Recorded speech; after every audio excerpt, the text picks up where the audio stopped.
Okay, so let's start a new video series for my Bruce the Monk channel. I don't know how long I'm going to keep this up, but my pastor challenged me to find a way to get paid for my writing, and so it's going to be an upcoming project. I'm going to be spending a lot more time putting books on tape for Audible and try to get more books out whenever I'm caught up with the prison ministry work that I do. And when I'm not doing apologetics, though I haven't really been putting out too many videos on YouTube.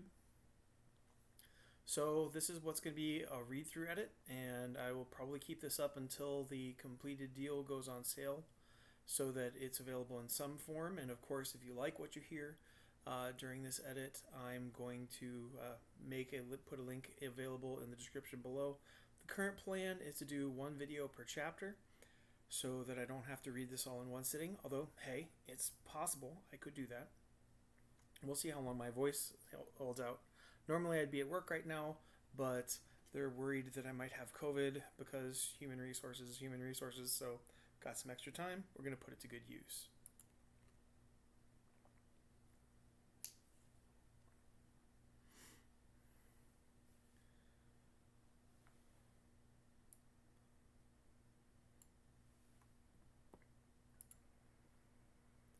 So without further ado, this is the current project I'm going to be reading. I'm going to be reading a lot more, but this is the nonfiction book.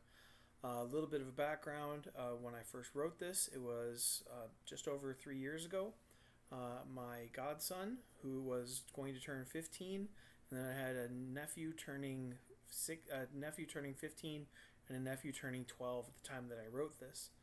And so this seemed to be the time to put together kind of my advice for teenagers since I had a bunch of them in my life.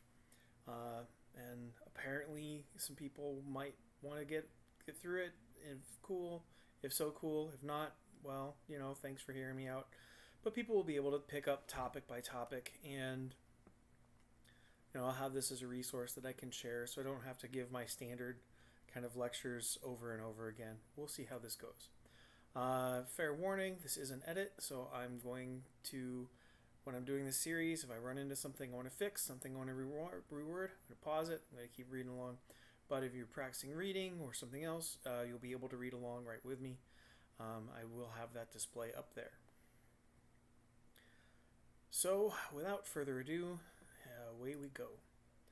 Letters to a Young Man by Bruce Burns.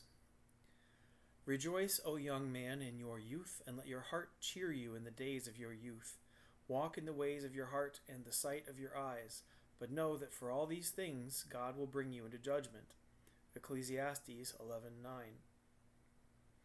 All Scripture is breathed out by God and profitable for teaching, for reproof, for correction, and for training in righteousness, that the man of God may be complete, equipped for every good work.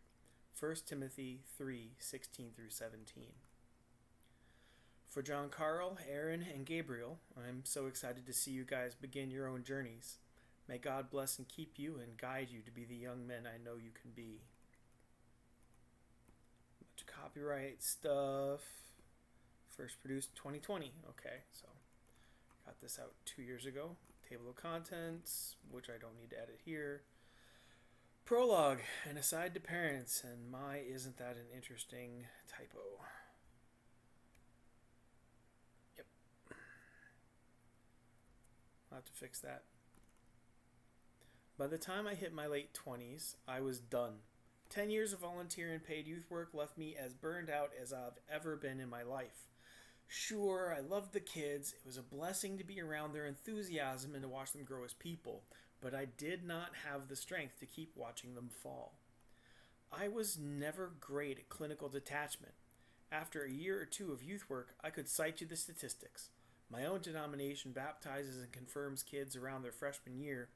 Maybe half of those are still actively Christian by the time they graduate high school. Of those who still have a Christian faith at the end of high school, 80% would walk away from it by the time their second year in college was done. Put those losses together, and 1 in 10 of the kids who stood up and pledged themselves to God, whether a traditional confirmation or a sinner's prayer, will still be part of the body of Christ when they turn 20. I knew that, but I could not bear to keep living out the statistics. Those 9 out of 10 kids who were no longer Christian were not a statistic to me. After thousands of youth, they were a mountain of faces, hope, of stories. Let's try that again. After working with thousands of youth, they were a mountain of faces, of stories, hopes and dreams, faith and temptations. They were potential that became irrelevant when they threw away eternity for one reason or another. I walked away from youth work at the age of 26. Those stats that I cited for you are the statistics for the good kids, the ones who grew up in church and had at least one believing parent. The problem kids who didn't have as many advantages have even worse odds. After 10 years of my life, it looked like my best efforts were not going to be enough. I couldn't take it anymore. I walked away. There is an old saying, man proposes, God disposes. In effect, God's plans for us and our plans for our own future typically have almost nothing to do with one another. Having no more strength to watch people hit rock bottom, I started working with those who were at rock bottom. I wrote to prisoners, evangelized to drug addicts, and got involved in the ex-gay movement, dealing with those with various kinds of sexual brokenness.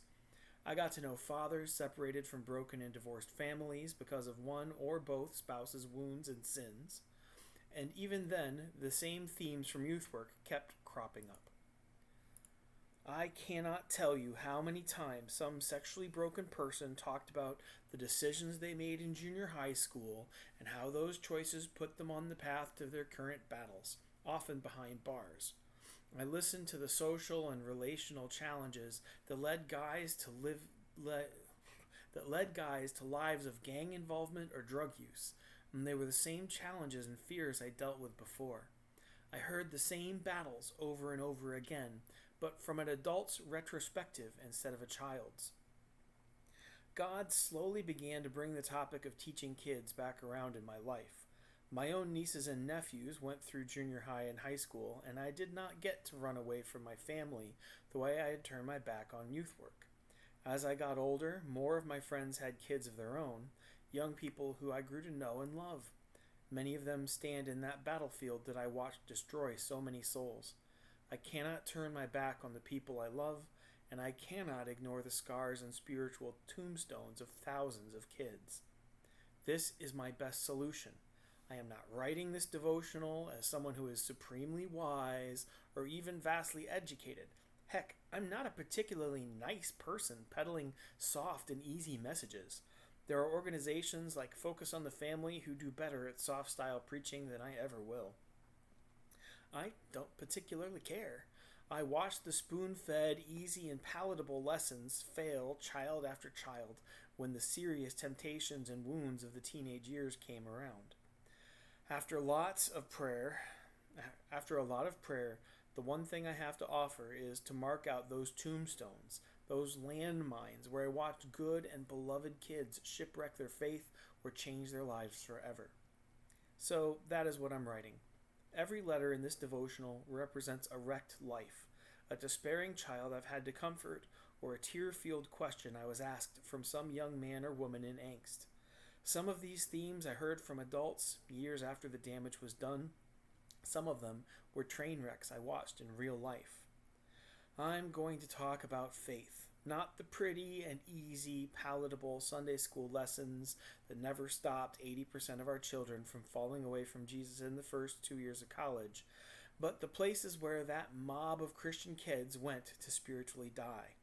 I'm going to talk about sex a fair amount because, let's face it, anyone who has read the Old Testament can tell you that that is the second most common way people destroy themselves and their faith. I'm going to talk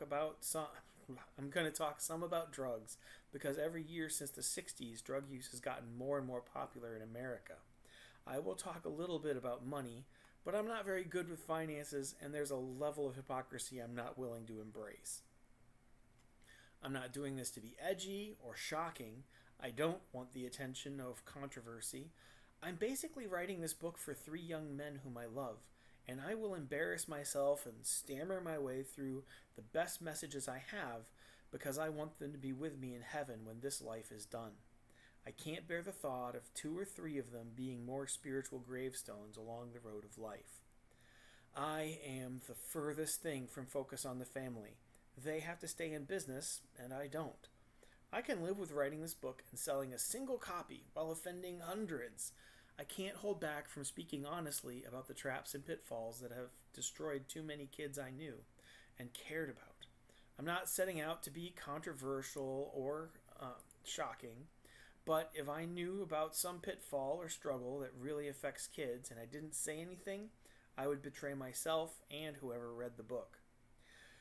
So, now that the love of family and friends has dragged me kicking and screaming back to the topic, here is my admittedly inadequate best effort.